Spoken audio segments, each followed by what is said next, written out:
Hello and welcome back to Schamberger Labs. I am Rob Schamberger and I am here still working, going to be working for a while on this big, epic, grand painting of Charlotte Flair from her entrance at WrestleMania 33 in Orlando.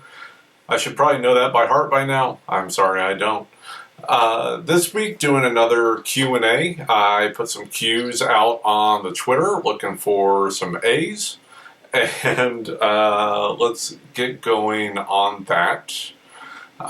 First up, from at Alter Ego Zowie. Jamie, I'm not going to try to say your last name because I'm bad at that. Asked two questions. I guess I'll allow it.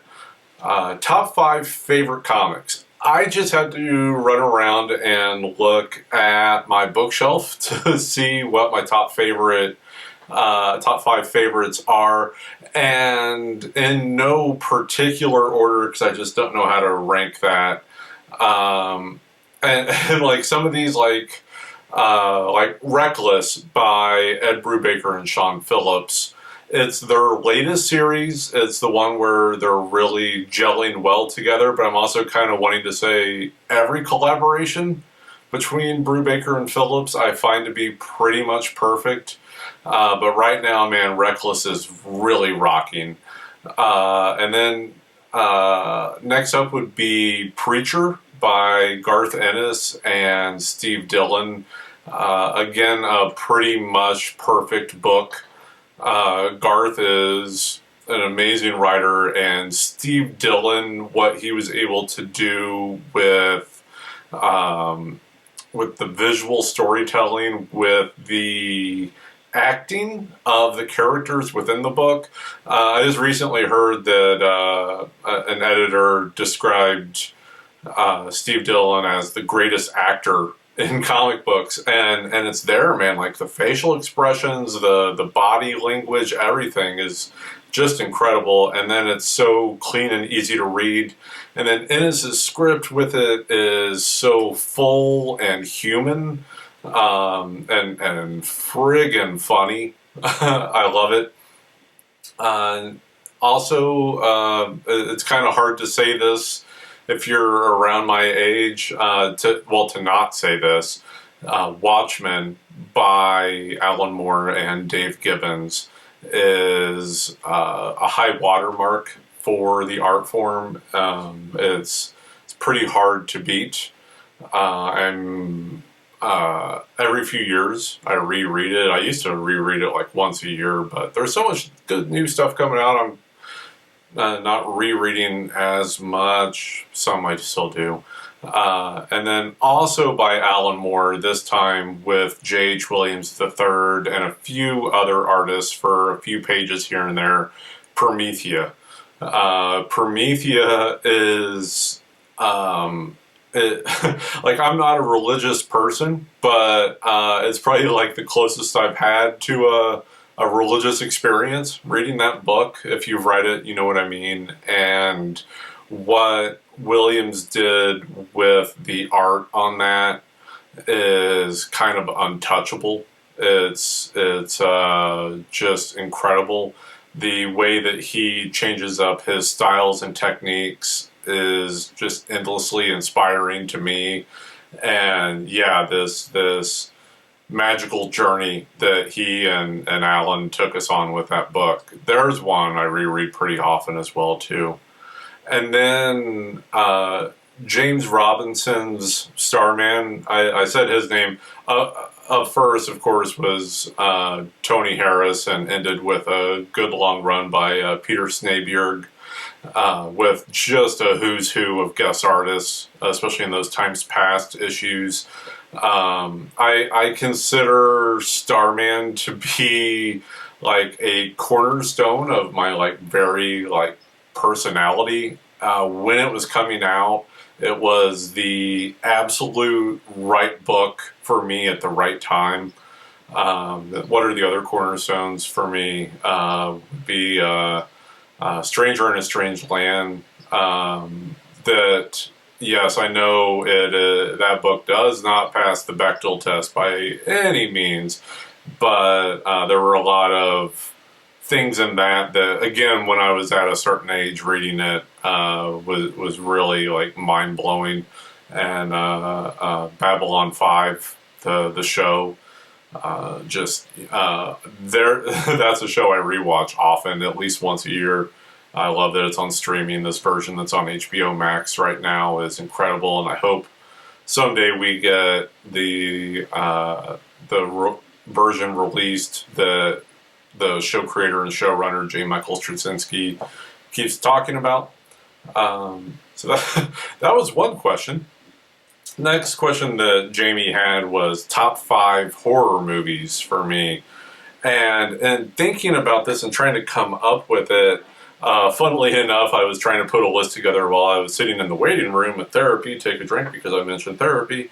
I realized I don't really like a lot of horror movies, or ones that were favorites for me. I fell out of love with because of hijinks by the creators. As in hijinks, I mean like really awful crime breaking stuff. So Rosemary's Baby is not on the list anymore. So I was able to come up with 3 that I really like that I feel fall under the horror category.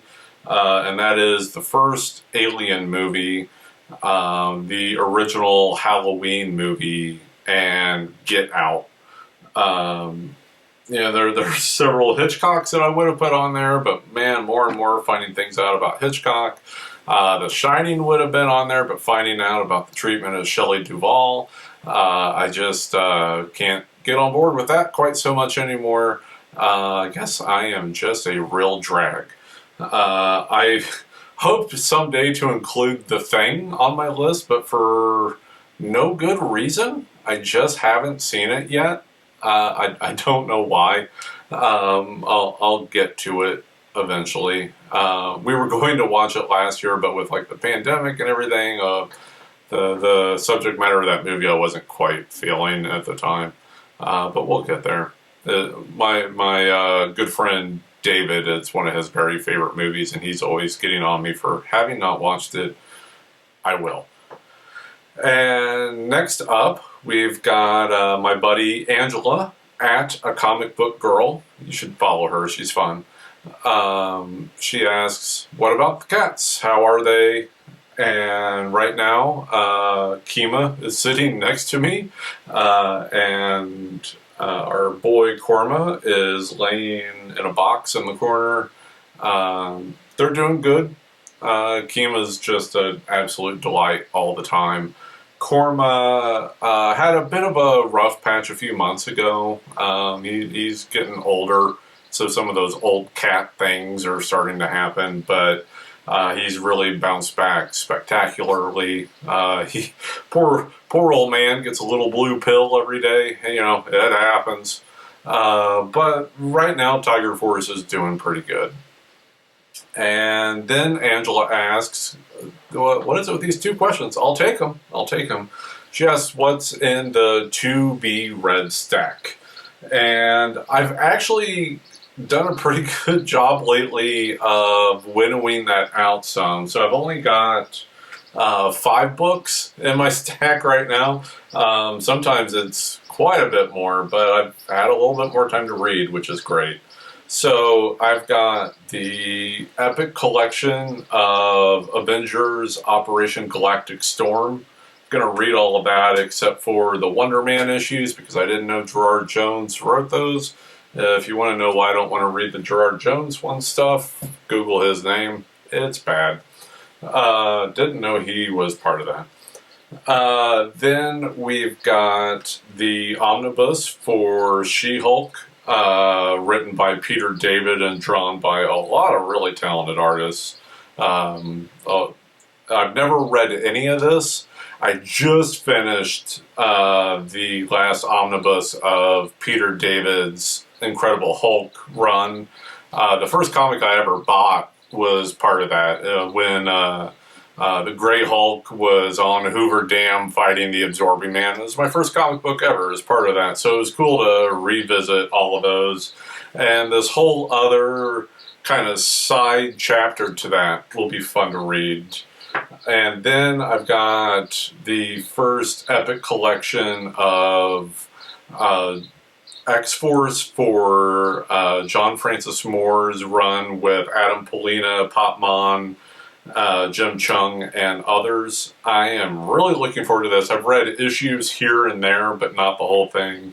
It's mostly Adam Polina's art in this, which, man, he was rocking on this. And there's, some early Jim Chung in there as well that I'm digging to get into and reading it all together kind of for the first time. And finally, a new release. I do get new stuff too.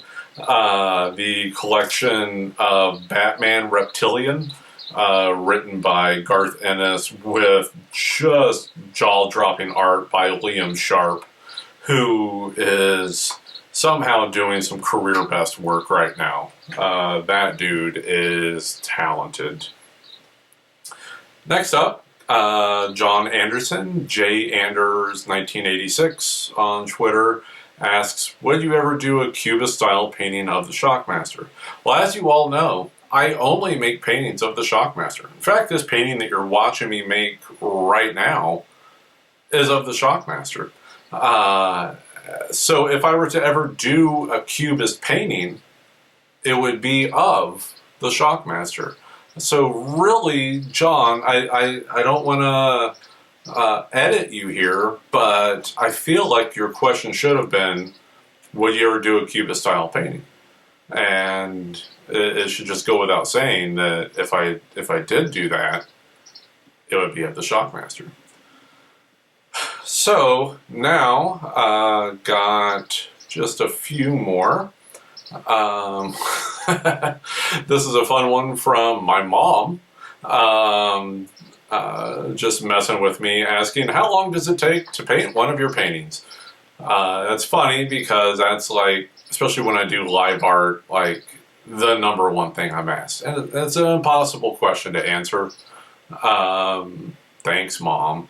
But it's impossible to answer because everyone is different, right? Like you're watching me do a painting right now that's going to take months. I have other paintings that take days. Some take a few hours. Also, like, how do you gauge the working time on a painting, right? Like a lot of it is just sitting there and staring. It's not so much like putting brush to surface with paint. And also, like, what about the size of it? What about the complexity of it? It's different for every piece. and I'm sorry if you've ever asked me that and you got a little less than polite answer from me. If I've been there for several hours and have been asked that question, dozens of times, eventually, I run out of ways to answer this and to fake being polite about it, to fake being, I don't know. Everyone is different, and I don't know how long the one that I'm working on is going to take either. Sometimes I'm really feeling it. Sometimes I'm not. Sometimes I have to be very deliberate with the way I'm working on it and putting a layer down and then sitting back and staring at it for a while, or trying to get my brain out of it so that I can come back with a fresh view. It's different for every time. I'm sorry that it's that way, but it's that way. Sorry, Mom. Another thing for you to be disappointed in me with. Next, we've got at the Read Pile. Do you ever give away work, a la leaving it at an art supply store or put a random sketch out into the world? I haven't done that. I've toyed around with doing it, like especially WrestleMania week. It's just a matter of resources and time. It'd be a fun thing to revisit down the line. In the meantime, My newsletter subscribers, the paid tier, robschamberger.substack.com, they every week get an opportunity to get a painting for free by just simply answering a fun question. So far, there's been a painting of Godzilla and Samoa Joe. I haven't figured out what the next one's going to be, but every week you get a chance to get a free painting. So, yes and no at the read pile, if that's really your name. I do that, but not so much in person. Now we've got Quentin Watts, at Adamsville Gym. What talent outside of the WWE would you like to make art of? Man, like, this is a little bit harder for me because I'm just going to be honest with you here. I don't watch a lot outside of WWE. And here's my reality. I spend all day working on these paintings of the WWE superstars and legends, and to keep up on the current product that WWE is putting out, I'm doing my best to watch at least Raw, NXT, and SmackDown, and then whatever the premium live event, pay-per-view, big to-do show, whatever you want to call it, on Saturdays or Sundays, sometimes both. And so there's, like, the time outside of that is my free time, and I don't necessarily want to watch more wrestling in my free time, right? Like, it's, when you're in this doing it for a living, it's not an escape. Like, does someone who works at a restaurant want to hang out at that restaurant after hours? Or if it's like a burger joint, do they want to go hang out at a different burger joint in their free time? It's kind of what it's like for me. I don't have that thought fully formed there. All of that said, gotta love that Danhausen. We became pals online.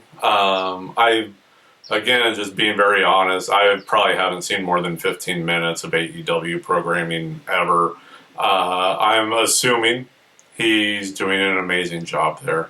The look, the character, everything that he does would work really perfectly with my approach. It'll happen someday, in my free time.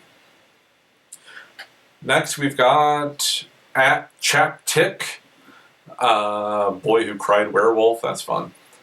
How do you determine the sale for the original painting?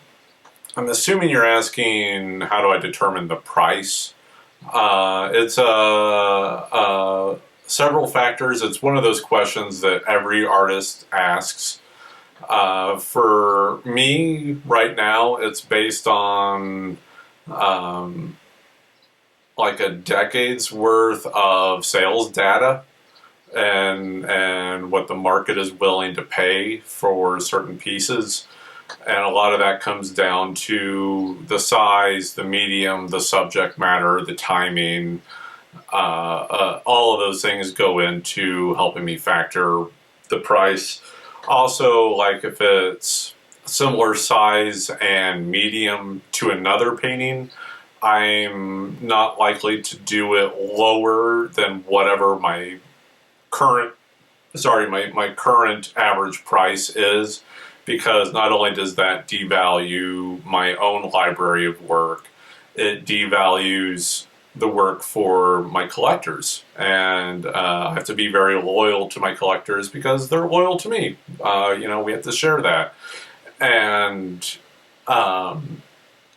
because of that, if I were to lower a price, that then devalues the people who have invested in my work. And like I've got a friend of a friend who is he values paintings for insurance companies. And I thought that was fascinating. Like the same question here, like how do you value that? And he said, honestly, we call the artist if they're still alive and ask them, or we'll jump on their website and look for what their pieces are going for at the moment. So like I'm never going to lower my prices. I do occasionally look at raising the prices if the market is accepting of that. Then I can do that, and you'll see that with our higher end signed prints as well. Our top one right now was the recent signed Brock Lesnar print. Those were $500 each, and they sold out. They sold out in pretty good time, and that's now something that these can be worth. Are all of them going to be that? No, but certain ones, especially people that don't sign as often, like Brock, that's a consideration now. Great question. And next up, this was the last question I got. Y'all didn't want to ask a lot of questions. I don't know. I'm just going to have to filibuster at the end here. But Wrestling Stan 81, I hope his name is really Stan. That would be fantastic. Asks, what's your favorite piece you've made and why? Favorite one I've ever done was of Ultimate Warrior with Connor the Crusher. And I made that to surprise the Mahalik family with when Connor was posthumously inducted to be the very first Warrior Award recipient at the WWE Hall of Fame.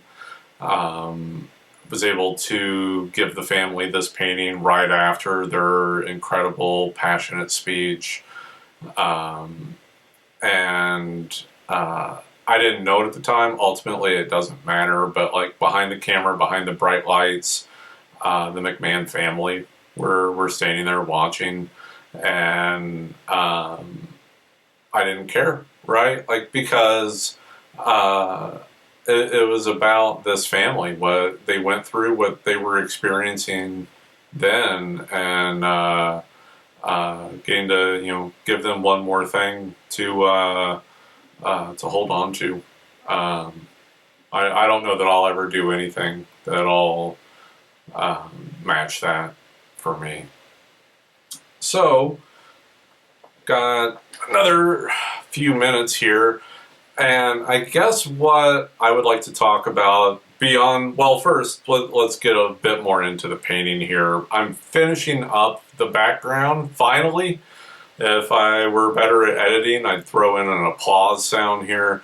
I think you've been able to see just like every step, like how deliberate this is, and trying to get every little thing in there. Like now I'm working on the crowd, and it's starting to shape up and actually look like a thing. I know this has been a little odd. Whenever we get onto another painting, you'll have a little bit more to expect from this, but I've really enjoyed taking this time and sharing this with you on here. And next up, like after this, I think I'll start in on the globe from the entrance set, and once that's in and the entranceway as well, then we'll do the ramp.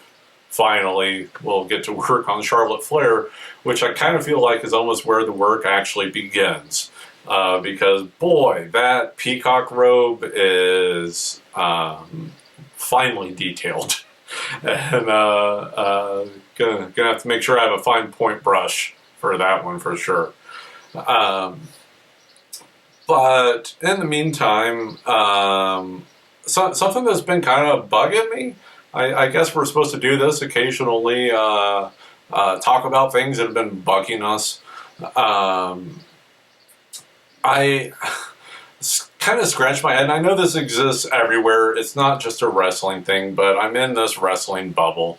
And right up front, yes, I am biased. I work with WWE. I know all these people personally. I see firsthand how hard they're working for the sole purpose of just trying to entertain people. And it's baffling to me that there is this whole cottage industry that has grown around just complaining about WWE programming. Like I don't know, if you don't like a thing, just don't watch it, right? Just don't talk about it. But there's this whole thing in the human brain that we want to see negative things. It's odd, right? Like, would the news be popular if they just came on and said, like, well, today everything was great. All right, thanks. Right? Like or our dramas, right? Like if everyone just sat around, got along, or just talked about like all the stuff they like. It's probably why I'm not the most popular show on YouTube. But it's like all these different outlets, right? Like there's the podcast, there's the websites, there's a lot of social media accounts that exist just to complain. And I don't know, it doesn't seem like the most productive, positive thing to do. And unless, I don't know, maybe these people get something out of it. Maybe there's something positive that's happening for them through doing this. And I hope that's the case, and I hope it's not, I don't know, masking for something else. But I don't know what that would be. I ain't a therapist. I'm just a guy that goes to therapy. But, like, people that, boy, I'm just going to get flayed alive for this, but like the two metrics for a business in this field that matter the most are the number of sets of eyeballs watching the show, or let's just say eyes. Maybe there's some cyclops out there, but the number of people, how's that, watching the show, and the amount of money they're making. And by that metric, WWE is the most successful ever at doing pro wrestling. There's a lot of then subjective things, right? Like, is it the kind of show you like watching? Maybe not. Obviously, for a lot of these people, it's not. And then, like, the follow-up question would be like, well, if you see all these ways that it could, quote, be done better, then go out and do it. I think a lot about, back in art class, there was a kid that we were on like a couple weeks of studying Pablo Picasso, and this kid said, like, man, this stuff's not good. I can paint better than this. And my art teacher, without missing a beat, said, okay, do it. Right? Go do it. If you can be a better painter than one of the most accomplished great painters in history, go do it. If you can do a wrestling show better than WWE does it, go do it. Right? Like, prove it. Go do that. And that'd be amazing. That'd be amazing for, like, everyone in the industry if that were happening. I don't watch the show, but I applaud AEW for going out there and feeling like, hey, we can do this, and trying it. And maybe someday they'll get there. It's, pretty good competition. And the amount of jobs that is created within the wrestling industry, on both sides of the curtain, is incredible. I heard, I think it was Luke Gallows said that there are more pro wrestlers under contract right now than ever, making full-time livings from pro wrestling. There's more production people. That's amazing. For the people that just want to watch wrestling all the time, between WWE, Impact, and AEW and MLW as well, there's something to watch like, what, pretty much every night of the week. That's awesome. So like those people that are out there feeling like we can do an alternative, or we feel like maybe if like we really go for it, we can do it even better. Like those are the people I want to listen to. Those are the people that I want to pay attention to the best of my ability. Like I said earlier, there's hours in the day and I can't fill them all with pro wrestling. But the people that have never even like ran a wrestling show or stepped foot into a wrestling ring, that feel like they can then come around and tell the most successful wrestling company ever how to do it better. I want to wait and see you do it better. I don't know. Maybe that's just me. I'm someone who had the idea of, hey, maybe I can make a living from doing paintings of wrestlers. And I made that become a reality. And you know, for 9 years now, I've been successfully doing that. Sometimes more successful than others. But that's just me, I guess. Trying to turn something into a positive. And I hope all of you are turning things into positives, or just having the positives all the time. And I'll see you next week. Love you. Oh yeah, real quick. Subscribe to the newsletter, robschamberger.substack.com. You can find the artwork at schambergerlabs.com. Like Roman Reigns, smash that like and subscribe button. And now I can say I'll see you next week. Thanks. Love you.